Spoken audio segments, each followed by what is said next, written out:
Hey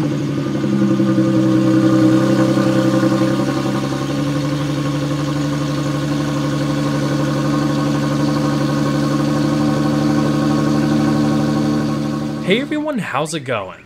For today's video, let's take an up-close and personal in-depth look at the 2015 Infiniti Q50S. This is going to be a detailed, in-depth review of the Q50. We'll start it up, show the engine, get an exhaust clip, and go over the performance data, take a thorough road test, and show you many of the unique aspects of both the interior as well as exterior. And so, without further ado, let's go ahead and hop on in, start it up, let it run. A smart key access system comes standard on the entire Q50 lineup. To use, just keep the key fob in your pocket, lock via the little chrome buttons on the door handle, both the passenger and driver's side. Then after waiting a second, go ahead and grab the handle. There's a touch sensor located behind, and it automatically unlocks the vehicle. This exterior color is known as Hagane Blue, paired with a premium perforated stone leather interior with black accenting across the doors, dash, and center console.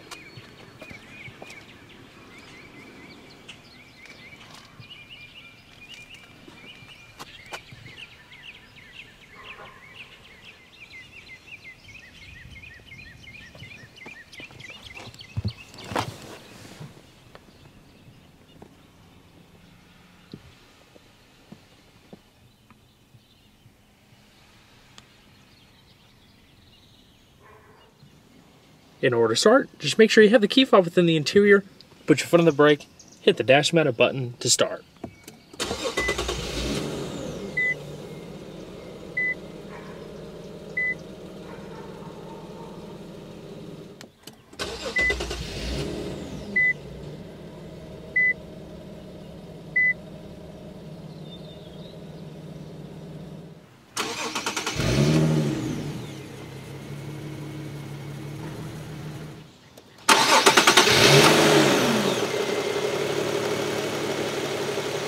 Our tester features the hydraulically assisted, speed-sensitive rack and pinion steering, which doesn't deliver a ton of road feel, but does deliver some solid feedback and relaxed motion side to side. It really drives more like a sporty luxury car rather than an all-out sports car. It's smooth, feels tight around the corners, and hits the road nicely with a mix of firm and comfort. I love the multi-contour design of the wheel. There's large grip bolsters up top, convenient thumb rests up the upper spokes, and even added grips towards the bottom. The leather feels soft and high quality and trimmed in accent stitching. The driving technology Infiniti offers in this car is really impressive, including the world's first steer-by-wire system known as direct adaptive steering. It's an option for the Q50 and Q50S, a part of certain package groups, but comes standard on the hybrid model. I'll quickly explain what it is and the proposed benefits, but at the moment I can't really comment on what it's like on the road as our tester is not equipped with DAS. When you opt for that system, basically it eliminates the direct physical connection between the wheel and the steering rack. There's a few control modules, 2 rack-mounted assist motors, and a steering force sensor with an end goal of rotating the wheels based on steering wheel inputs. The driver is available to adjust the steering resistance and ratio via their personal settings. A fail-safe clutch on the column locks in place and creates a mechanical connection similar to a non-DAS Q50 if a fault is ever detected or when the car is turned off. DAS is supposed to create a very quick reacting setup, eliminating the lag of mechanical systems for immediate response to the driver's inputs, in addition to eliminating any and all jolts from road imperfections, which sounds pretty interesting in itself. With active lane control, DAS makes subtle adjustments to make sure the car stays within the lines on the road without the need for minor driver corrections due to crosswinds and the like. Despite mixed reviews from other media outlets on direct active steering, it's an interesting and rather revolutionary concept that I hope to experience one day, along with the other optional features to see if it all substantially adds to the everyday driver's overall enjoyment. All Q50s come standard with a 7-speed automatic transmission with adaptive shift technology, so the car kind of learns your behavior and kind of tailors the shifting pattern based on your driving style. No manual transmission is offered, but when you place the vehicle into sport mode, which we'll talk about in just a second, it emits throttle blips on every downshift. You're able to shift the car manually, though, via the selector below, but exclusive to the Q50S are steering wheel mounted magnesium paddle shifters. They're large, easy to use, and comfortable. In fact, they look like they're the same units found on the Nissan GT-R. While this particular example does have a backup camera with adaptive guidance lines, a 360-degree camera system is also available. As you would expect, the Q50 is a pretty powerful car. Of course, we'll talk about performance data later in the video, but the gearbox is one of the sweetest parts with that adaptive shift technology. For example, if you're in manual mode and you're just cruising along, changing gears by the paddle shifters, it's not going to change too quick. I mean, as quick as a regular automatic is going to. But the more you bury the pedal and press it down and give the car the intention that you want to get up and go quicker, it's going to hasten the gear changes. They're going to be a lot snappier and more eager. The car's going to just take off with more authority, and it's really a big difference when you get it on an open road and really experience it. So in other words, the speed of the gear changes really depends on how hard you push the car. The throttle blips are also a nice touch and keeps the car in power band for quicker acceleration on demand.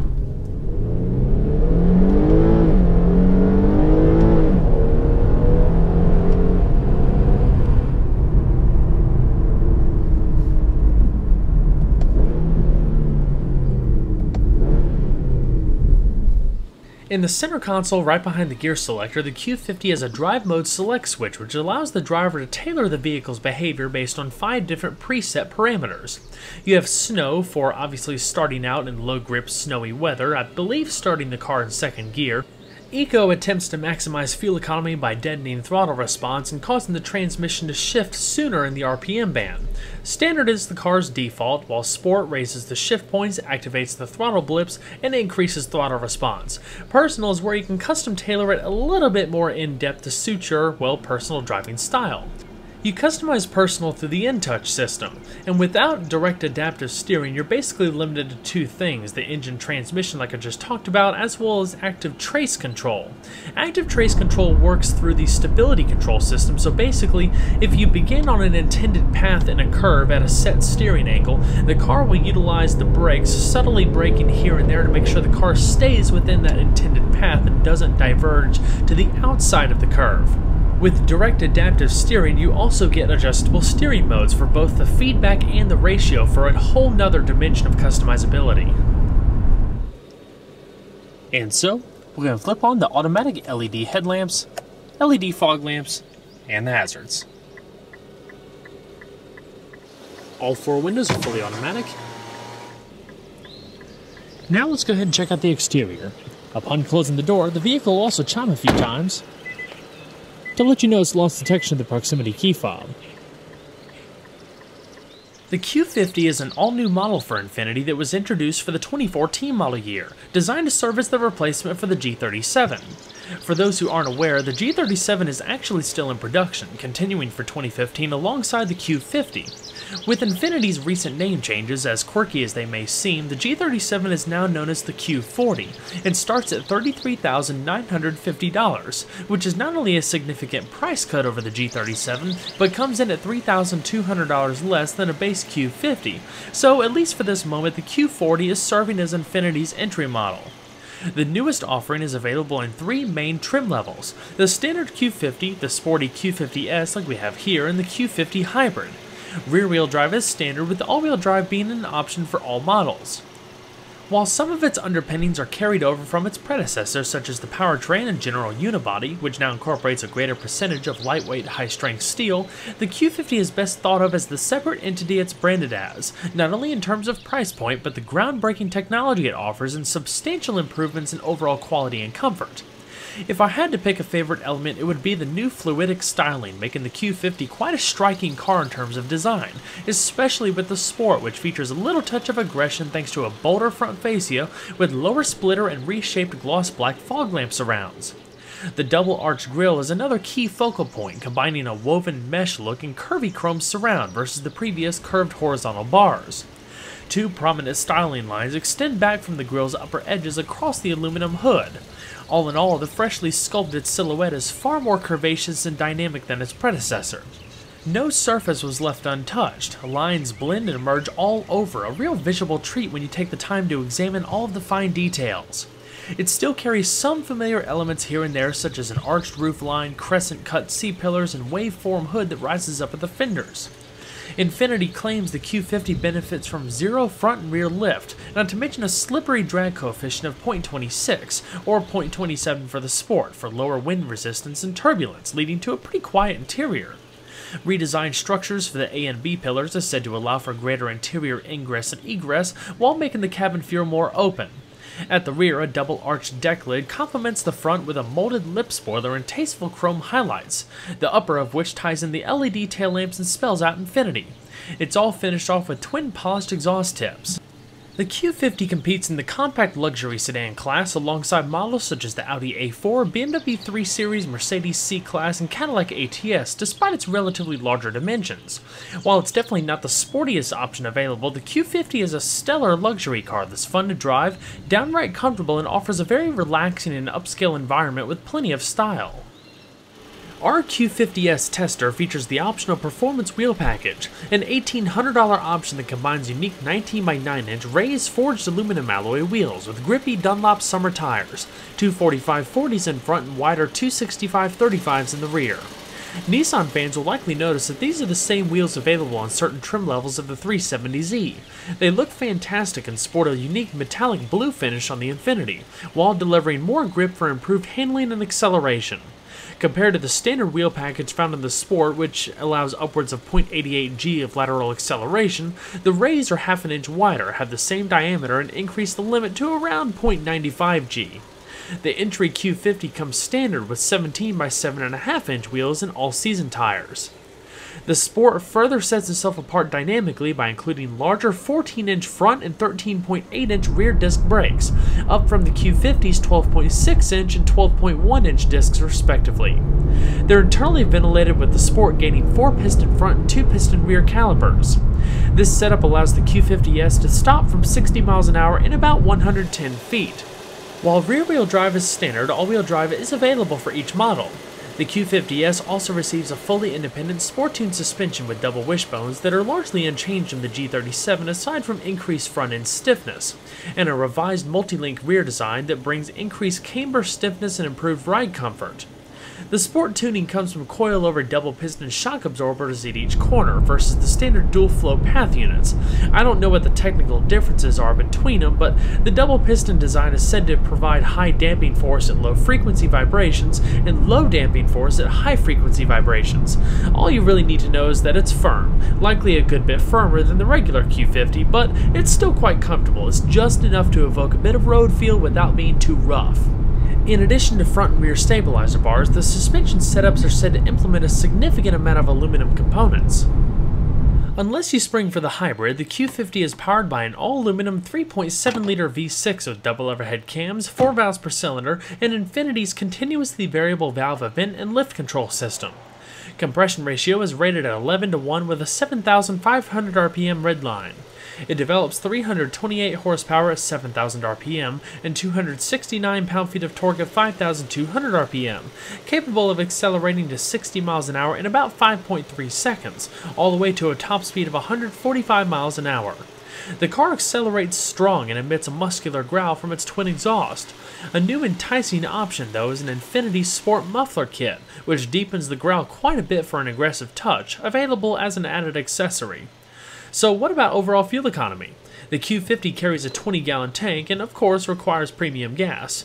EPA estimates range between 20 miles to a gallon in the city and 29 on the highway, averaging about 23 miles to a gallon in regular driving. Grab the chrome highlighted door handle and the Q50's interior just invites you in with a very sumptuous, very soft and premium feeling environment. I talked about earlier how the exterior styling was one of my favorite aspects of the car.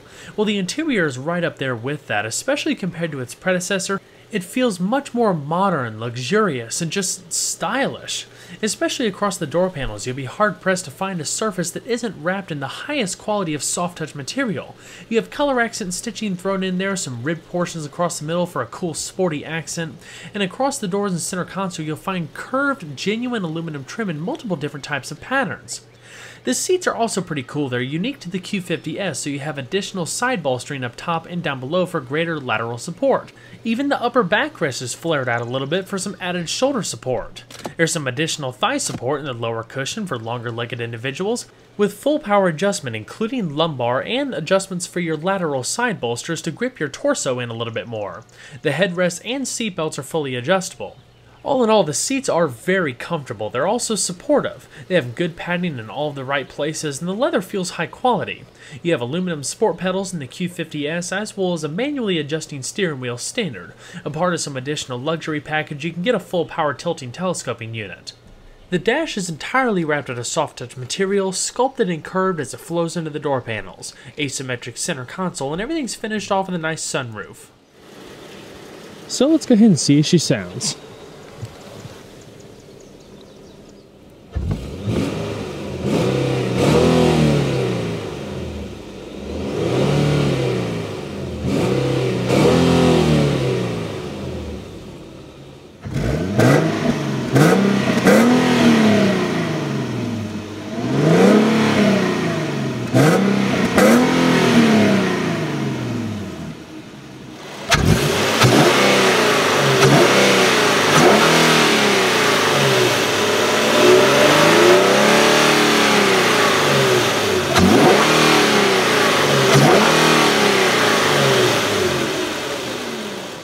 Across the Q50 lineup, a premium 14-speaker Bose surround sound system comes standard, and it's Bose's first application of their new advanced staging technique, which basically is meant to replicate a concert within the vehicle. Of those 14 speakers, there's 3 10-inch woofers for a very full and powerful sound. 2 of them are in each of the front doors, and 1 of them is in the rear of the vehicle. It's very impressive overall. The main focal point of the center of the dash, aside from its asymmetric layout, is the new Infiniti InTouch system, which is dominated by 2 large LCD touchscreens, an 8-inch upper and a 7-inch lower with capacitive touch display. So it works very much like an iPad or something like that, where you don't actually have to press the screen, you just tap it or swipe, pinch, things like that. The upper screen is primarily used for navigation and a few other features here and there, while the bottom screen is for everything else such as your media, infotainment features, settings, navigation, and more. Beneath the screen there's 3 buttons: audio, menu, and climate. Menu will take you back to the home screen like I showed you just a second ago. Audio will allow you to go through all of your different media devices, SiriusXM satellite radio, Bluetooth streaming, and more. While the majority of your climate controls are located at either side of the infotainment system, you can control some of it from the touchscreen. I'm not going to cover the entire InTouch system because there is so many aspects of it that just would not be possible to cover in the entire video, but within the information screen you have fuel economy, eco data, and you can pull up real-time traffic updates which will show up on your upper screen. So that's one of the features where it doesn't just show navigation. And like many cars with SiriusXM, you also have SiriusXM Info, which in addition to sports, fuel prices, and things like that, you also have real-time weather updates. In the Q50's InTouch system, the weather map also shows up on the upper screen, a nice high-res display. It's very interactive.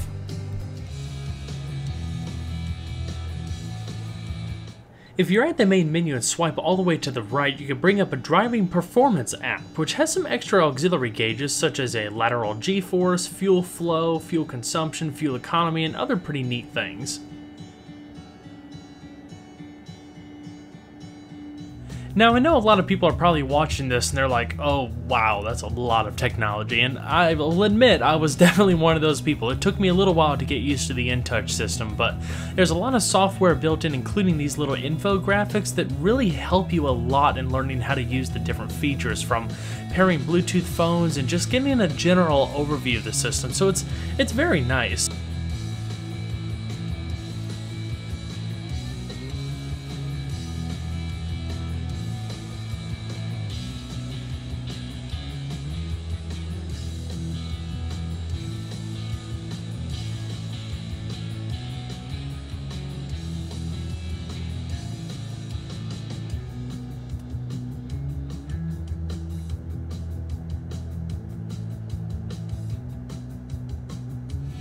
The settings guide is where you can get help on specific features, so if we go ahead and just do a little example of connecting a Bluetooth device, it'll show you which icons to click on and the necessary steps to go ahead and make a successful connection.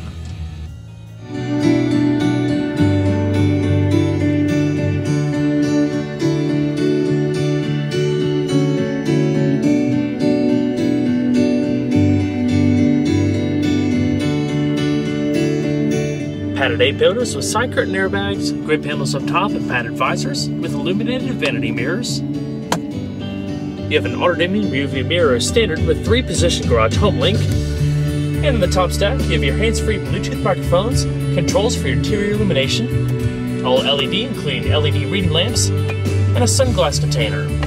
You also have the controls for the fully automatic sunroof. Not to mention SOS emergency roadside assistance. So as we continue through the interior, like I mentioned a couple times now, the center console has an asymmetric design. So while you do have the genuine aluminum trim and the multiple different types of pattern, in a combination of the black piano veneer and soft padded material, it's a shorter portion on the left hand side, while the right hand side flows down and blends into the center console. It's very nice.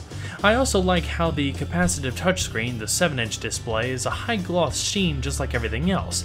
I think it would look a little bit better if the two screens had the same, I guess, layout, because the other one does not have such a high gloss screen, and even though both screens kind of wash out a little bit in the sunlight, the patterns just don't match enough, I guess. Just not really a big deal, but just one thing I noticed. In the center console is a modest amount of space, lined in felt, has all of your media inputs and two 12-volt power outlets. You probably also noticed in the center console there's a small rotary wheel that basically ties with some of the features of the navigation system. You can click up, down, left, and right, push down to make a selection, you can zoom in and out and things like that. Not to mention, if you had the 360-degree camera system, you can activate it down there. Another pretty cool feature is that you can completely black out the screens. I wish other touchscreen systems offered something like this. Like, typically when you black a screen out, it's still backlit. There's still like a dark gray sheen across it, so it's not entirely turned off. With the display off mode, they are completely black, so they do not show up at all at night. If you press the climate control knobs or anything like that, they will illuminate for just a brief moment, but they will go back to display off mode until you actually turn it off via the switch in the center console, so that's pretty neat.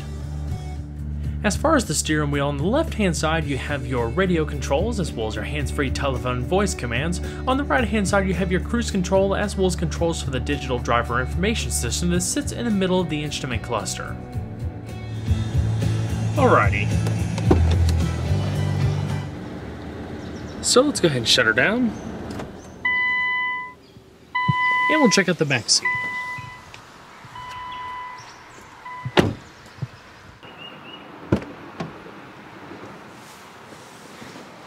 As if you expected anything else, the back seat of the Q50 is a rather nice place to be. I mean, just like the front, you have high-grade materials, soft leathers, perforated trim coming across the middle right here with this unique grid pattern in the Q50S. It's just a very cozy, very warm-feeling environment, especially in this interior color scheme. But, like I said, build quality, absolutely fantastic. The doors close with a nice, solid thud to them. Down below you have two air registers to keep everything nice and ventilated, a little ashtray, two storage pockets, two grip handles, coat hooks, and illumination.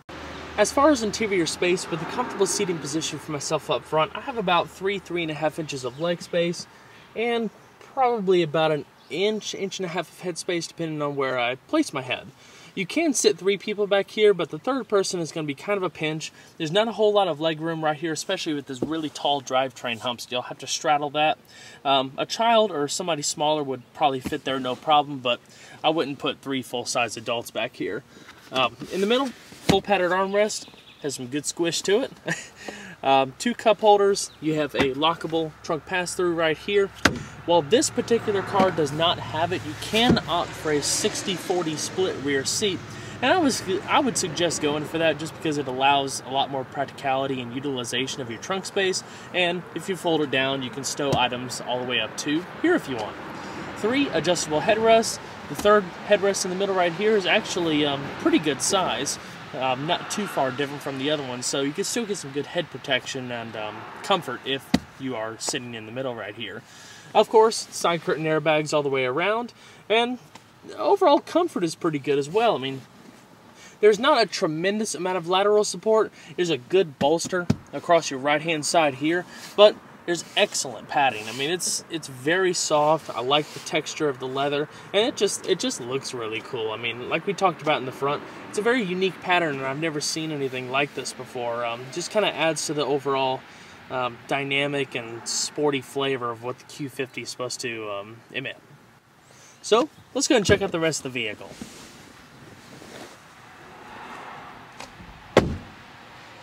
The Q50 and Q50S have 13.5 cubic feet of overall cargo space out back, but the Hybrid, with the battery packs and stuff, drops to a little over 9 cubic feet, so if you're looking for just maximum cargo space, the regular Q50 will definitely be a better bet. Underneath the trunk floor, you'll find your temporary spare tire and changing equipment.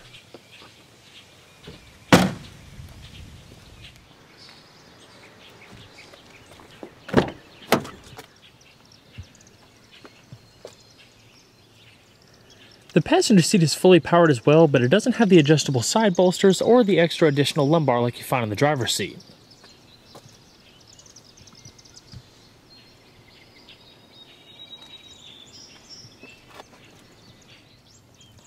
You do still have the manual thigh support though.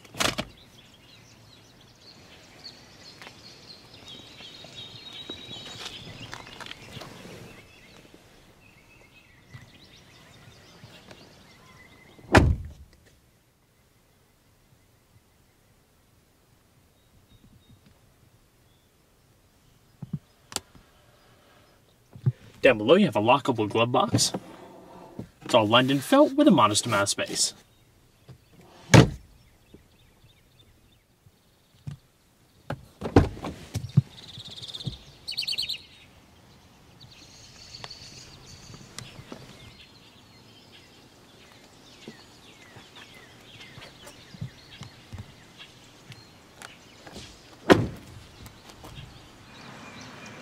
Well everyone, I hope you enjoyed the in-depth look at the 2015 Infiniti Q50S. Be sure to stay tuned next time, there's a lot more where that came from. Take care everybody.